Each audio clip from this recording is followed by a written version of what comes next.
Hello and welcome. My name is Alan and we are back with more Eat, Shoots, and Leaves. Let me go ahead and take these off and get my actual reading glasses on that are a little stronger.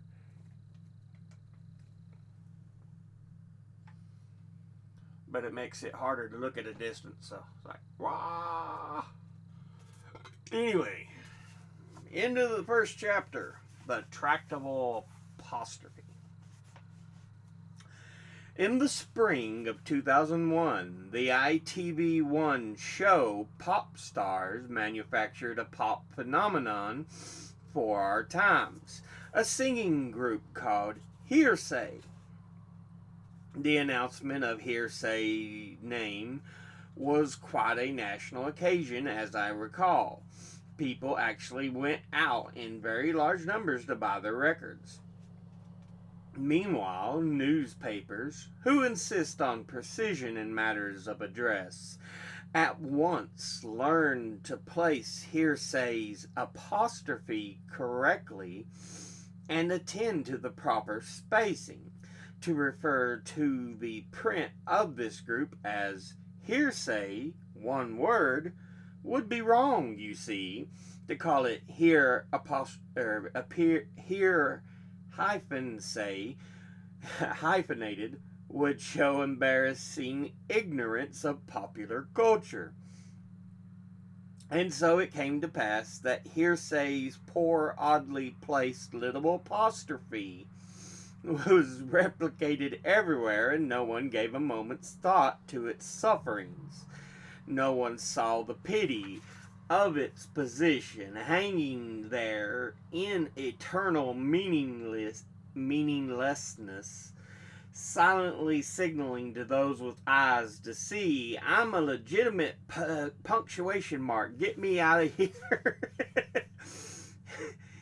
Checking the Hearsay website a couple of years later, I discovered the only good news in this whole sorry saga was that, well, basically, once Kim had left to marry Jack in January 2002 after rumors, counter rumors, and official denials, the group thankfully folded within 18 months of its inception. Now, there are no laws against imprisoning apostrophes and making them look daft. Cruelty to punctuation is quite unlegislated. You can get away with pulling the legs off semicolons, shriveling question marks on the garden path, under a powerful magnifying glass, you name it. But the naming of Hearsay in 2001 was nevertheless a significant milestone on the road to punctuation anarchy. As we shall see, the tractable apostrophe has always done its proper jobs in our language with enthusiasm and elegance, but it has never been taken seriously enough. Its talent for adaptability has been cruelly taken for granted, and now, in an age of supreme graphic frivolity, we pay the price. Too many jobs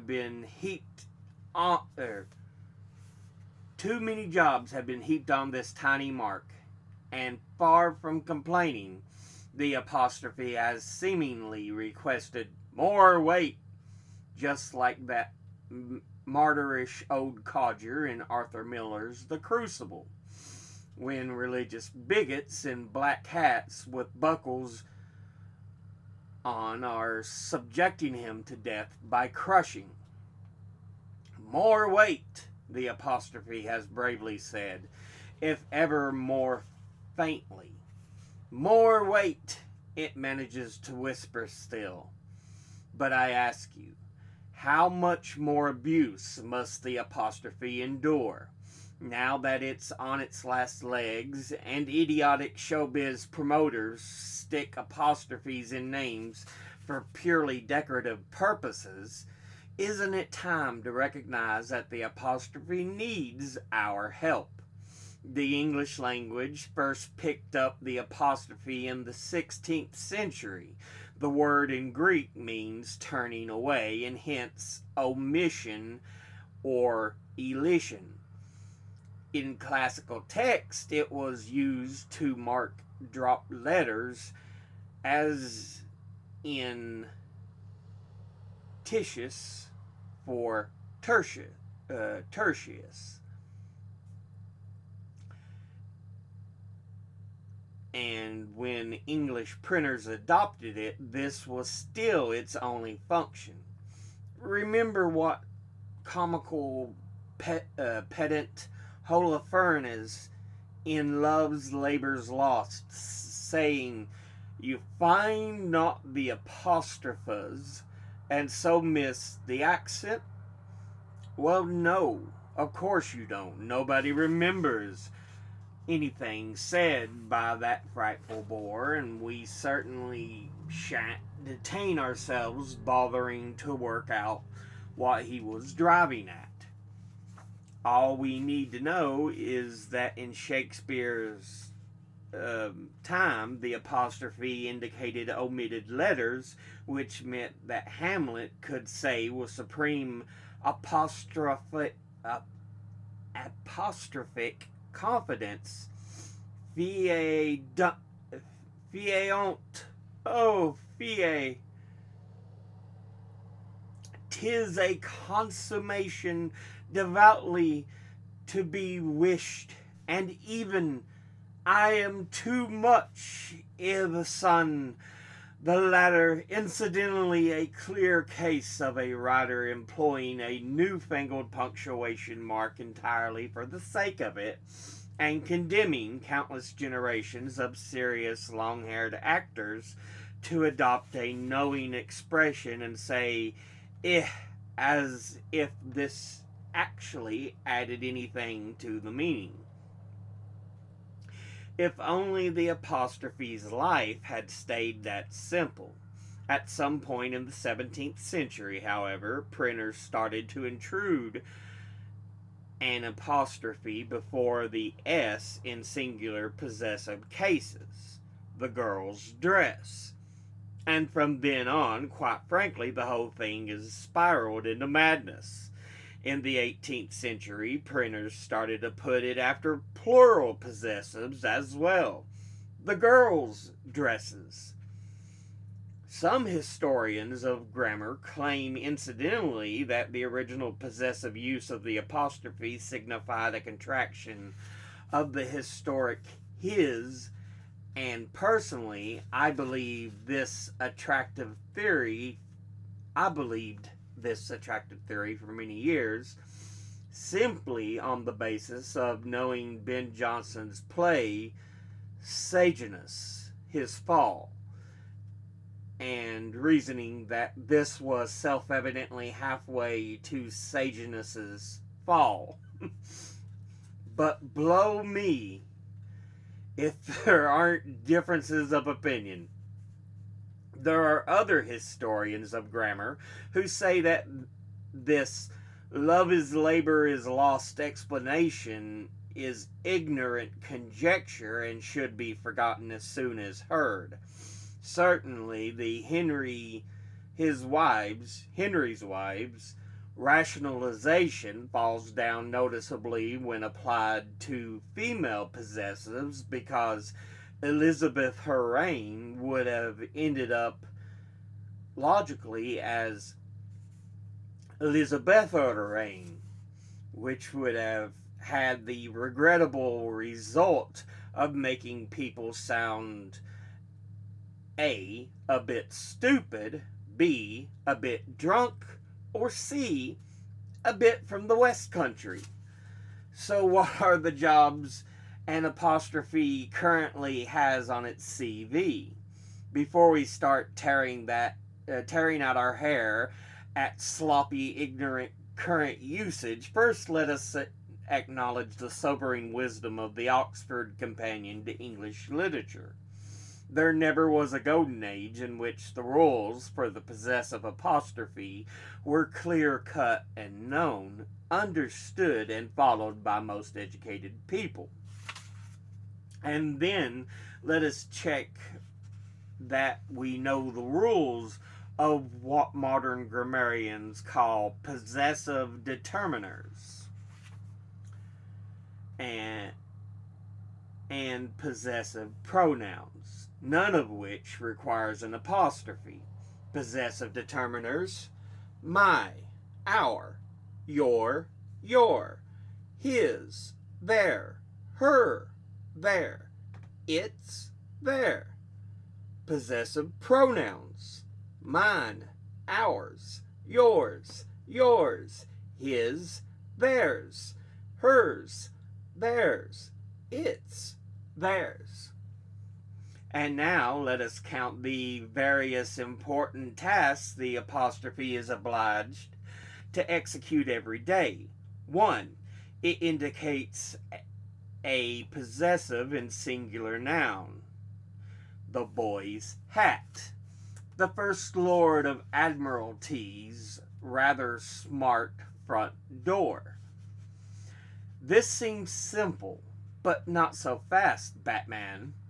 When the professor is plural, but does not end in an S, the apostrophe similarly precedes the S. The children's playground. The women's play movement. But when the professor is a regular plural, the apostrophe follows the S. The boys' hats, more than one boy.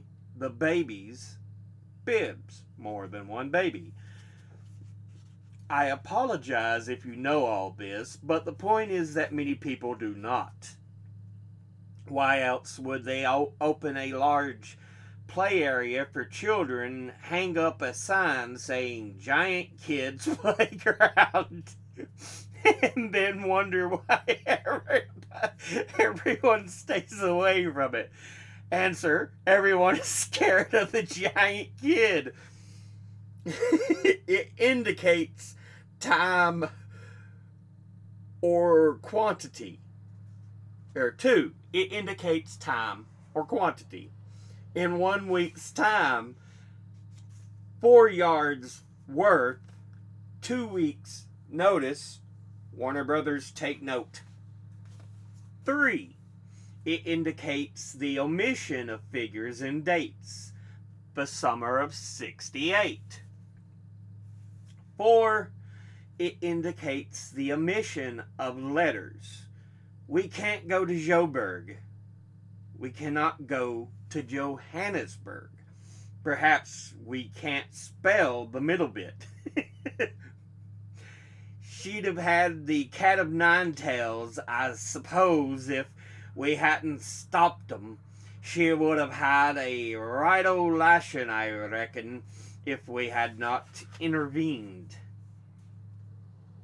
However, it is generally accepted that familiar contractions such as bus, omnibus, flu, influenza, phone, telephone, photo, photograph, and cello, violoncello,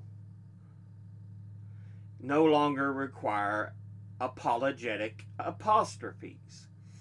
In fact, to write any of that wine left in the apostrophe fridge, dear, looks today self-conscious, not to say poncy. Other contractions have made the full leap to new words anyway. There is simply nowhere to hang the apostrophe on nuke, explode a nuclear device, television, or pram, perambulator. Although, believe me, people have tried. Most famously of all, the apostrophe of omission creates the word it's, it apostrophe s. It's your turn, it is your turn. It's got very code. It has got very code. It's a bra-bricked, moonlicked, nicked, the nicked. No idea.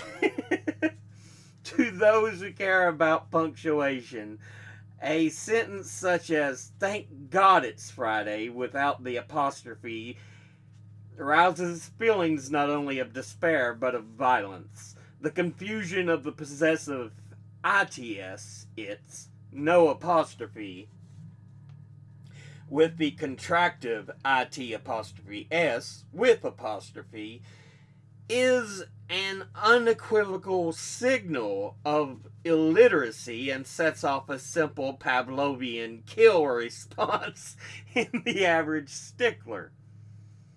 The rule is the word it'' with apostrophe stands for it is or it has.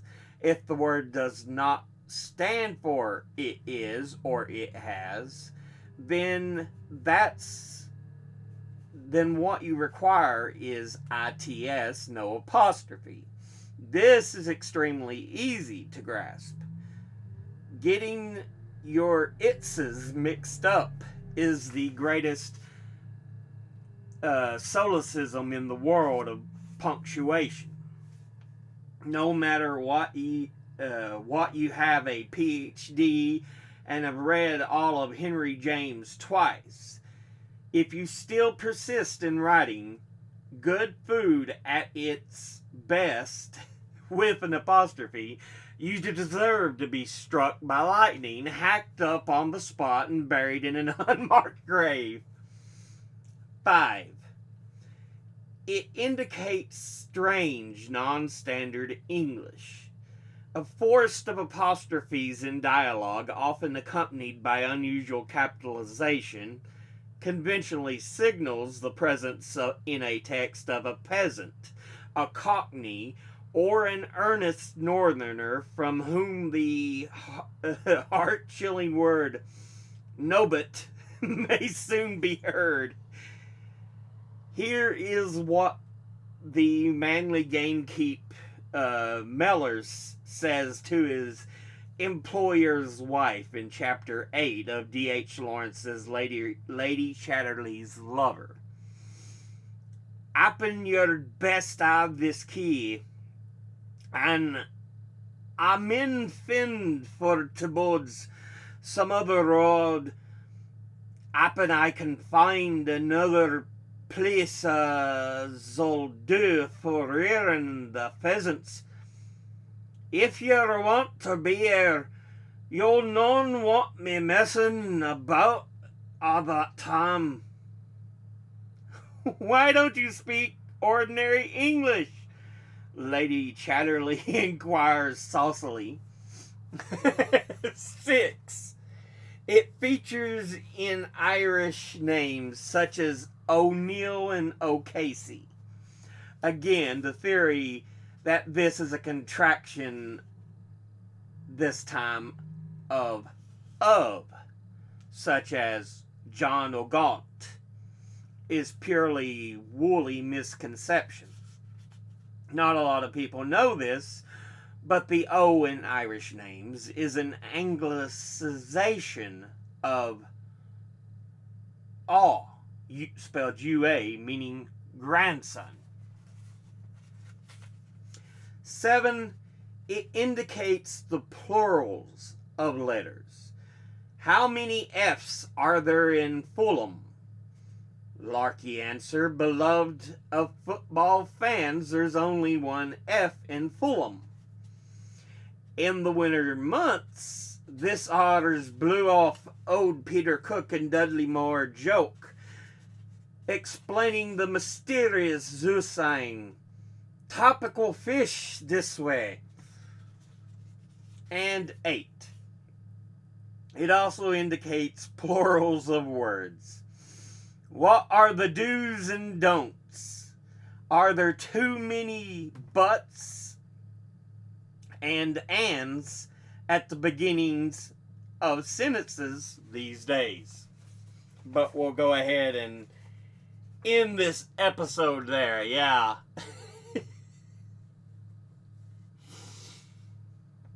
Again, we're showing the ridiculousness. A lot of people may look at it and see it as small matters, but it really does change what you're saying if you put the apostrophe in the wrong place. It becomes a totally different meaning.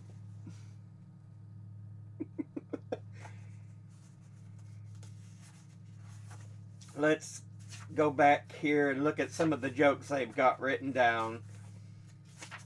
But yeah.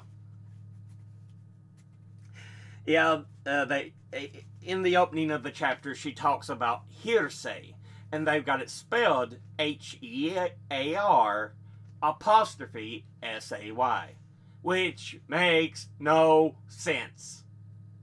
No sense. Just purely for decorative writing.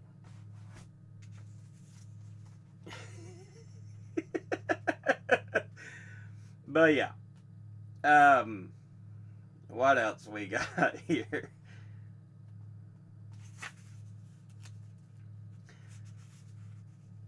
Yeah, Arthur Miller's The Crucible. Because it's like the apostrophe's being added for so much stuff now, it don't even supposed to do. And it's like, why? Why have you added an apostrophe? You do not need it. So it is quite like The Crucible. Yeah. Where the Puritans are crushing one of the main characters under weight until he confesses to being a witch.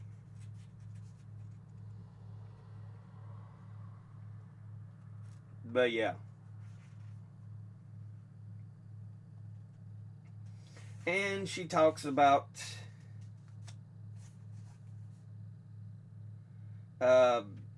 historically how some say, oh no, it's used in this manner, or some say in this manner, but we know in current English where it belongs, what its purposes are.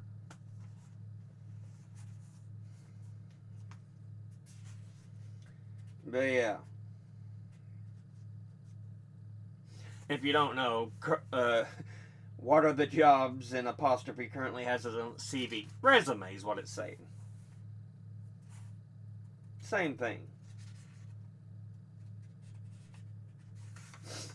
But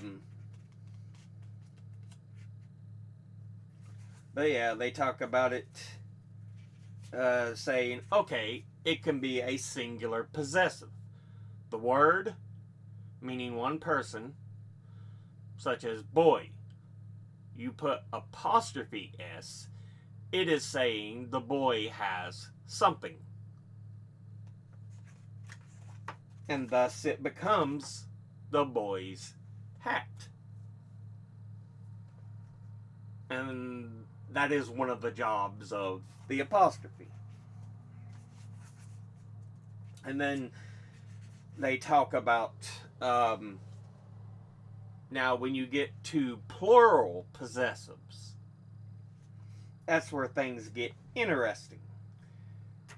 Because you could have words, children's playground. Children is plural, multiple children. It is multiple child, thus children.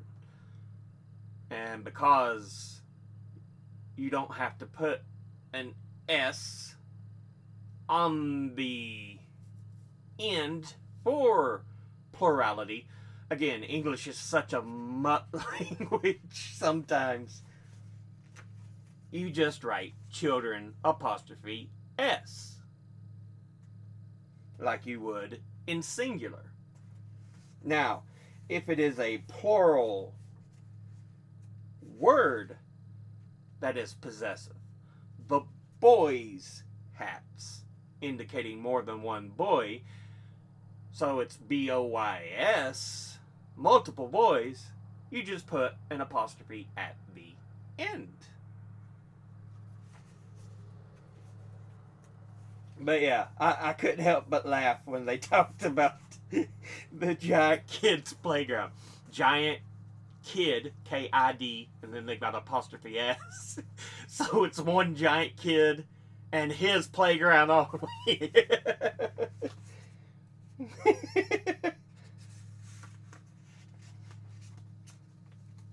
Let's see. Figures and date, the summer of 68. It's just, yeah, if you're indicating a year, if you're in that same century, you can just go apostrophe the last 2 years. That's where it works there. Since the 1900s was only 25 years ago, that's a little... but we're getting further along in the 2000s. So, we can start going back to that again and understanding, but there are still a lot of things that we have to even go back to in the 1900s. In that case, you want to list to differentiate that, yes, it is 1990, not just 2090. Because, of course, we haven't reached that year.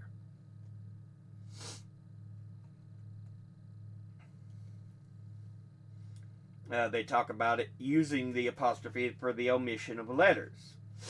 We can't go to Joburg, which is J-O apostrophe B-U-R-G, and it stands as a shortened way to write Johannesburg. Johannesburg.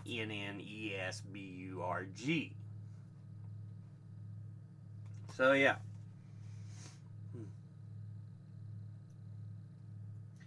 Which, honestly, to me just feels lazy is all it is.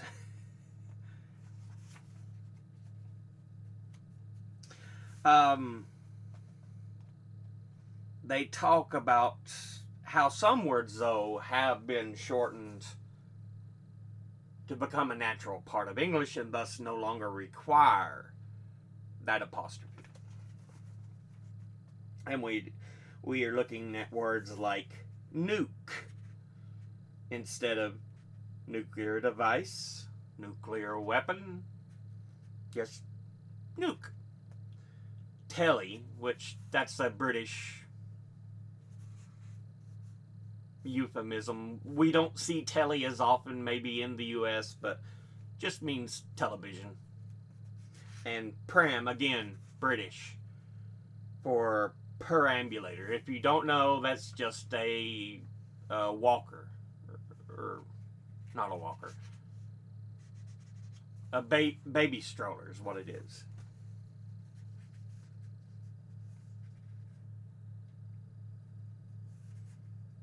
But yeah, let's see.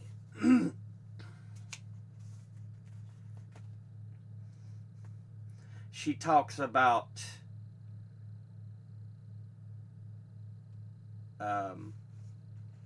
Lady Chatterley's lover when talking about those people who aren't proper British English. Because most people, if they're in the US, will tend to think you have two types of accents in England. You have the proper British accent, and you have a Cockney accent, speaks like this.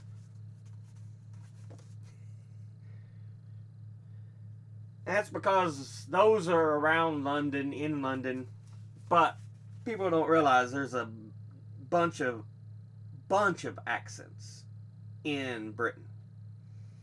Not only have you got proper British English and Cockney, But you have the northerner who live in the north of England, not, I wouldn't say too far from the Scottish border, but yeah, and they speak like, happen you'd bet have his guy on my friend what the birds. Some of the road happen I can find another place as'll do for rearing the pheasants. If you're to be here, you'll know what to be messing about at that time.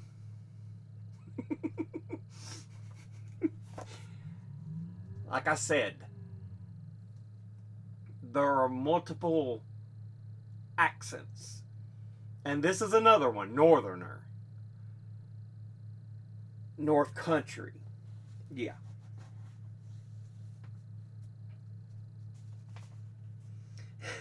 But, yeah, then they have, why don't you speak ordinary English? Lady Chatterley inquires saucily. Which he is. He's speaking English. It's just he doesn't have the full enunciation and pronunciation of the words that many are used to understanding. Even though he is saying common English.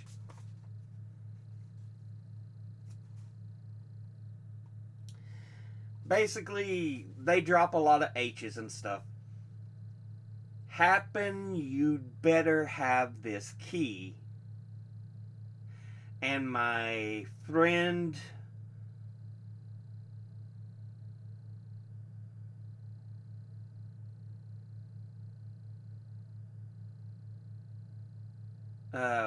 for to Bod's some other road.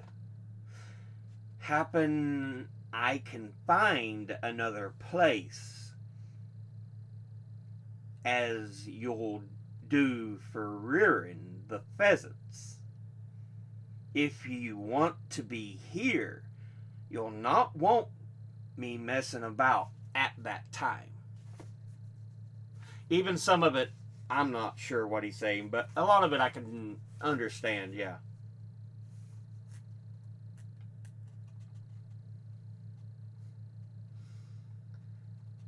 The accents and everything changes a lot. I like the thing about the Irish were O'Neill, O'Connery, O'Gaunt, O'Casey, all these names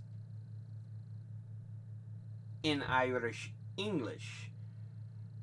It's not meaning of, it is a literal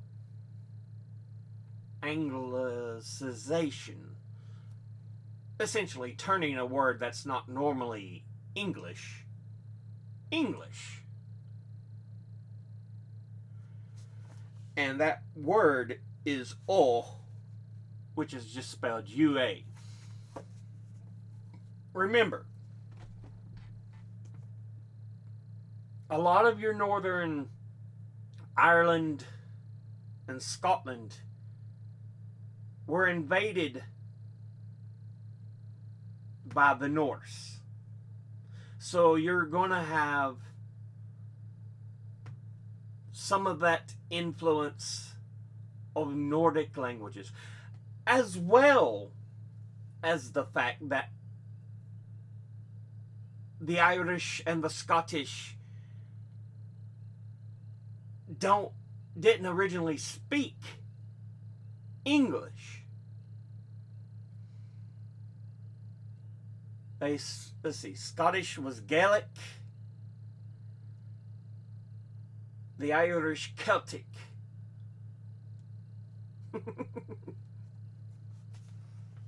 So yeah. But of course, England, as it made its way forward to try to conquer these areas, would anglicize some of the words.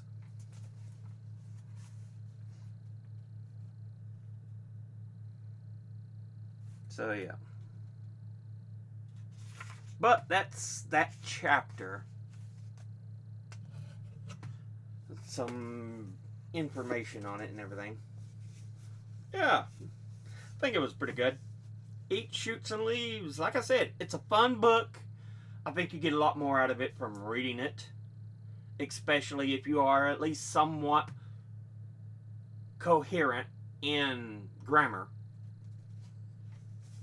Like I was with the giant kids playground. Instead of being a giant playground for kids, they made it a playground for a giant kid. This is why your grammar is important. Again, I know a lot of people look at it like, oh, this is just meaningless dribble. No, some of it's very important. You don't have to be, as it was said back in my day, a grammar Nazi. But, yeah. But, with that said, let's go ahead and end this episode. As always, educate thyself, think, read, study, learn. Someone tells you something you have trouble believing. Ask them to cite their sources. Thank you all for watching. I'll see you all in the next one. Until then, later.